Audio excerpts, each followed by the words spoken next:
looks like it's working. So I tried to go on live on Facebook here just a couple times now. But anyways, now that I see it's working, great. Let me just double check to make sure of that.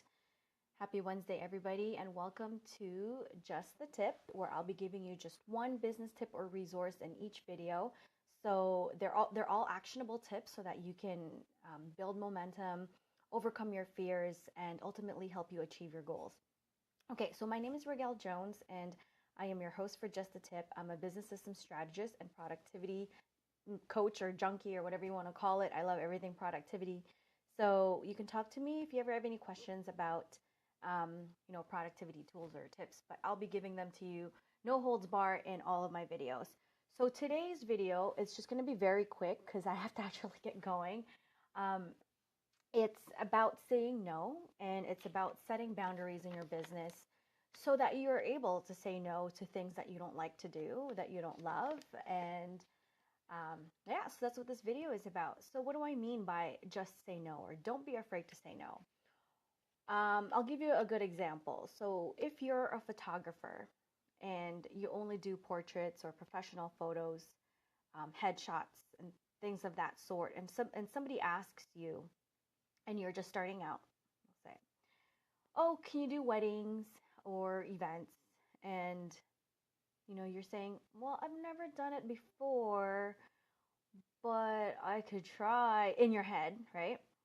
And you don't necessarily say no, but there's nothing wrong with saying no because there are photographers out there that only do weddings, that only do events, that only do headshots and family portraits. So don't be afraid to say no if somebody asks you to do something that's not within your expertise. Don't be afraid to say no, okay? And another example would be if you're a virtual assistant, because I have a virtual assistant business and I know this from experience. If somebody asks you, do you work weekends? Don't be afraid to say no, or weeknights. No, right? In the beginning, I did because, I only had one baby and she was very small. So I was able to work at nights and on the weekends and, kind of just be on call as is. But now that's not my lifestyle. So I built my business around my lifestyle so that, and I created boundaries so that I'm actually able to say and spend time with my family on the weekends or in the evenings. Okay. So, how can you say no um, without really saying no? I don't know if you get what I'm trying to say, but instead of saying no all the time and you feel like if people are asking you all these questions, do you work weekends? Do you do this? Do you do that? It's probably because you don't have a policy or boundaries in place. So if you set these things in place, and I made that mistake, trust me, in my virtual assistant business, I didn't have any boundaries in place, and I paid the price for that. Um, so I am asking you, and I am, recommending it's the best thing to do to have boundaries in place. Make sure it's written. Have it on your website.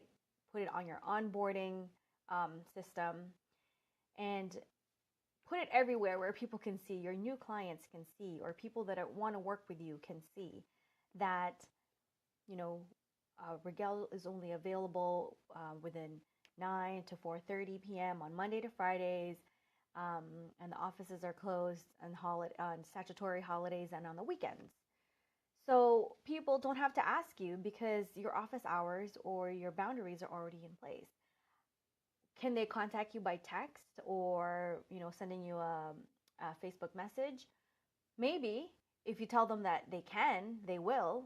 Your clients will do that. But if you tell them that, if you send me a message via text or Facebook Messenger, I may not be able to get in touch, or I may not be able to see your message for a couple days or so. But this has all got to be communicated right from the very beginning so that, people aren't wondering why you're not responding, right? And so just don't be afraid to set boundaries. Don't be afraid to say no. If your schedule is spread thin, if you're doing one-on-one coaching, or again, I'll go back to the virtual assistant business. Somebody said, if somebody told you, oh, can you send a proposal to this this company and you're spread thin, say no, I'm not going to do the job, because you don't get a second first impression. If you take on the client and you're too busy and you can't even take care of them, then you really only get one first impression, not a second one, right? So you want to make a good first impression by doing the best that you can and being the best you can be in everything that you do and everything that you take on. And once you start saying no and start making room for things that you actually love to do, then more of those will come to you, right? It just makes sense. If you don't do social media management, for example, if somebody asks you, do you do social media management, and you keep saying no, people are going to stop saying, people are going to stop asking you if you do social media management. So that's it for my tip today, is set your boundaries. Make sure it's communicated well across the board in writing, by email. Just tell people that you're working with what your boundaries and your policies are.